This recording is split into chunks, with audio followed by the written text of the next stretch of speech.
Today we're joined by 12-week-old puppy Maple. Now Maple comes from a really busy household of 2 working parents and 2 kids. They have lots going on, and I would imagine many of you have the same situation. You have a very limited amount of time in the morning to deal with the puppy, and you need to get your butt out to work, and you only have so much time to tire the puppy out and do all of the things. So today I'm going to give you guys a few tips of things that you can do without a lot of time that's going to exercise your dog's mind and body, and it's going to allow you to leave for work without feeling guilty about being gone for a long time. It's also going to make the rest of the day a little bit easier as well. So we're going to start off by seeing if we can get her outside without any mistakes. I'm Cal McCann. Welcome back to McCann Dogs. Let's go. Hurry up. So the first big win of the morning is hopefully to successfully have a puppy pee outside instead of inside the house. So I'm just going to sort of stay stationary here. So it's nothing too exciting. Oh, typical puppy. We're distracted simply by the grass. Okay, come on, let's go. Hurry up. Good girl. So I'm just going to try and keep her on task if I can. Now, when you have, she's got up from a nap. When you have a young puppy, your expectation should be that you just kind of get them outside so that they don't have any accidents. But once they've been home for a little bit and you've successfully gotten them out, I would actually sometimes purposely not let them out right away. I might actually take them to the door, the outside door, and I might just pause for a second. I keep a leash or a line on, and I would just wait for just the smallest little sign that your puppy has to go to the bathroom so that you can start the process of teaching your puppy how to ask you to go out. And in the morning, it's a perfect time because you know they have to go. Oh, I think she might go. She's circling. Yes, good girl. Hurry up. Hurry up. Hurry up. So now we didn't get a pee, we got a poo. Even better. Hurry up. Good girl. You leave that alone. That was so good. Way to go. Good girl. That was a pretty good win. Now we can go start our day and tire you out. Let's go. Come on. Yeah. Okay. So the first thing I'm going to do is switch out her leash that I would normally walk or take her outside on and just switch it for a little house line. Now this is sort of an exercise in itself because a lot of puppies, when you start getting your hands around their collar, will start to nip and bite. Oops, like this is happening. That's good. So I'm just going to interrupt her for that. I'm going to take this leash off. Now I'm getting kisses. Yes, good girl. People underestimate how difficult it is just to simply get a leash off and on the puppy without them, nipping and biting or being a little bit of a turkey about it. Good. Oops, that was an extra special treat. You got a little wing in there. Now, why I have a house line on while I'm doing some of these exercises is that I want to make sure I maintain some control. She's a puppy. She's not fully trained yet. She could go anywhere in the house that she wanted if she didn't have this on. This is just going to allow me to have some type of control if she decides she wants to wander away or choose something she's not supposed to. It just gives me an added layer of control. Now, I have very little time, so I'm going to focus first on tiring her brain out. And one of the things that's really good to know about puppies is physical exertion is important, and we're going to talk about that too, but teaching them to use their mind actually will tire them out even more. So if there's a few little obedience type of things that you're currently working on with your puppy, she's very pausy. I probably could teach her to shake a paw pretty quickly here, but I might do some basic things. Teach her to respond to her name, work on some sits, on some downs. Maybe there's a trick that you're currently working on. Something that's calm and quiet, but makes her use her brain. So I'm going to play around with a few things here. I'm just going to see sort of where she's at with her position. So sit, looks like she's got down, no problem. I'm going to see if I can get her to lie down. So I'm just going to do a bit of luring. And again, everybody will be at different stages with their puppy in terms of their training. This puppy is at the age that she would be going through our Puppy Essentials program, where we start a lot of just the basic exercises of sit, stand, and down. Now you can see I'm trying to get her into a stand. And she said, "You've fed me so much for sitting. Why would I possibly stand?" So I'm going to try and see if I can wiggle my hands here and see if I can get her up on her feet. Come on, girl. Good girl. Now, I actually think what she's doing is cool because it might look to you like she's being disobedient, but actually what she's doing is she's trying to show me things that she already knows because she knows that earns rewards. That's actually a really smart puppy. So what I need to do is make things a little bit easier here. So I'm going to get a higher value treat. I'm going to switch to my cheese. And I'm going to see if I can get her to stand up on all fours by using a higher value treat. Ha ha, I thought that would do the trick. Good girl. So again, it's just about problem solving. I could try some tricks, maybe a little spin around in a circle. I'm gonna stick with my cheese for this one. Yes, I find it super helpful when I'm training my puppies to have different levels of treats on me. So I have some kibble in my bait bag for her. I have some cheese in my pocket, so I can kind of switch through the treats depending on what I need. But I'm going to spend maybe 5 minutes working on things that cause her to use her brain, to think, to problem solve. This is a really, really great way to work on some focus.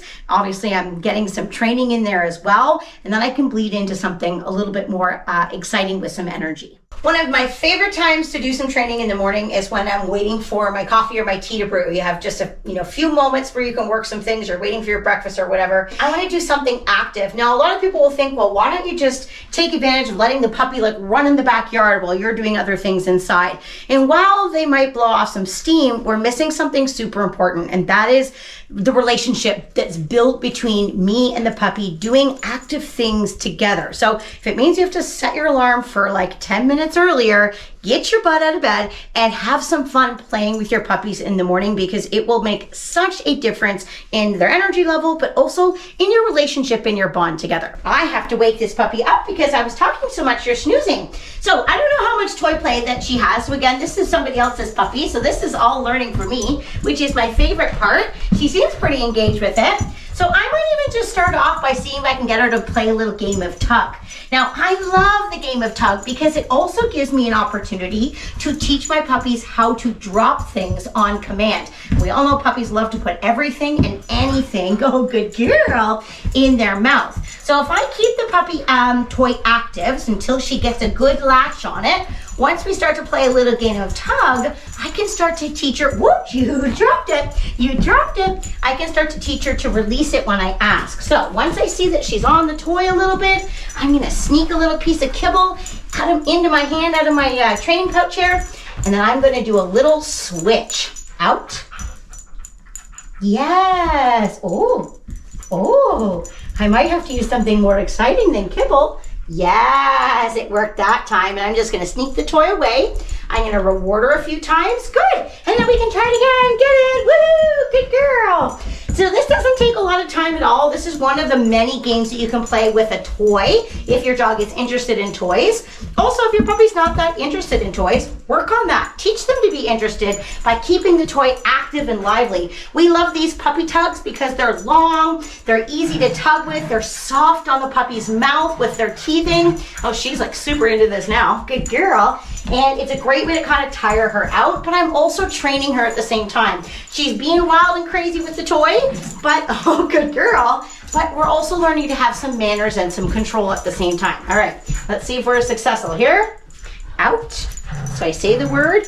I'm going to trade her for the treats, put it right on her nostrils there so she can't resist. She says, nope, I like this better. There we go. Yes, good girl. And if I wanted her to be a little faster, I might switch from kibble to something a higher value like the cheese. But that was pretty darn good.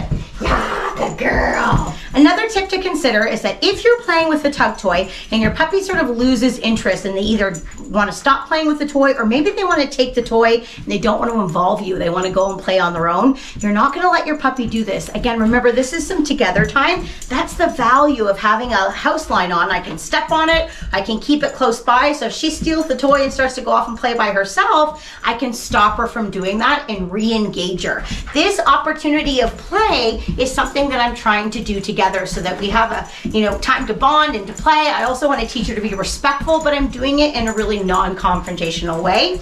And at this point, I've spent maybe, I don't know, under 10 minutes doing a little bit of mental stuff, a little bit of physical things. I'm almost at the point where I need to keep doing my own thing before getting ready for work. So we're going to move on to the next thing. So I'm going to circle back to something a little bit more thoughtful. We just played a lot with the toys, so now I'm going to come back to work on some food. Now, when it comes to feeding your puppy in the morning, a lot of people are missing you're wild. A lot of people are missing a really great opportunity to, again, work a little bit more training and brain work, body work with the actual feeding of the dog's breakfast. And if I'm just putting the food down and then walking away and she's eating, again, I could be actually doing something more productive with that time. Now, I have no issue with, doing a bit of training with her, and for the last little bit. Okay, let's just have a puppy pause for a second. That's better. Good. So she was getting a little bit obnoxious there for a second. So I just took hold of her collar, just worked a bit of control. Yes, good girl. That's much better. Okay, back to the lesson. I have no problem teaching her, if giving her the last bit of her meal, like in her crate, just, walking away and doing my thing. But before I do that, I could work a little bit of manners, which I think we need right now. And she's not a bad puppy. She's just like pumped for the food and a little bit overexcited. Good. So we're just going to work a little bit of mindfulness, and we call this exercise rule outs. And why we call this that is because we want her to kind of figure out, if you choose not to dive bomb me with the food and you maybe offer an SIT, yes, then the food will appear. Good girl. And again, for this one, I don't necessarily tell her to sit. I sort of let her kind of figure it out. So I'm just going to kind of move her out of position a little bit. Let's see if she'll default to that again. Oops. So I'm not going to let her have it. Hey, stay on task. So again, I'm also not going to let her walk. Yes, I'm not going to let her walk away and just go and do her own thing. I'm going to just keep her engaged. And when she holds that sit, I'm going to reward. Now, you could ask for any behavior. I know she kind of understands sit already, so I think that's a great choice for this puppy. If your puppy has more skills, you could maybe wait for them to offer it down or something more complex if they're ready for that. Now, the other thing that I want her to do is also not grab at the food until I give her permission. So I'm going to put it down here. And if she goes for it, I'm going to pull it away from her. Yes. If she chooses not to go for it, I'm going to yes and reward her. That was actually very brilliant and very fast. So I'm going to hold it out in front. Yes. Oh my goodness. So again, she's having to use her brain in order to do this. Yes. Wow. I don't even know if I can get it all the way down. Oops. Oops. Yeah, so I want to find a little spot in the middle. Clearly putting it on the floor was too hard. She made a lot of errors. I can lift it back up. So again, this is all incremental dog training. I'm trying to build on steps of success. What I don't want to, yes, good girl. What I don't want to do is have her be wrong over and over and over again. Again, all of this time, this is hardly taking any time at all. This is just tiring her out. So by the time we've done, a handful of things and we're ready to return back to our crate so that I can leave for the day, I have a puppy that's happy, that's tired out, and I can leave feeling a little bit more comfortable. Wow, look at you. Excellent pup. Good. I still have a little bit of her food. Oh, yes, good girl. Yay. I still have a little bit of her food left, so I'm just going to actually feed her the rest in the crate. This is a great way to build value with a crate. You can see that she's starting to go, where's that food? Give me that food. So I can either wait for her to go in. I don't know if we're going to capture that again. Yes.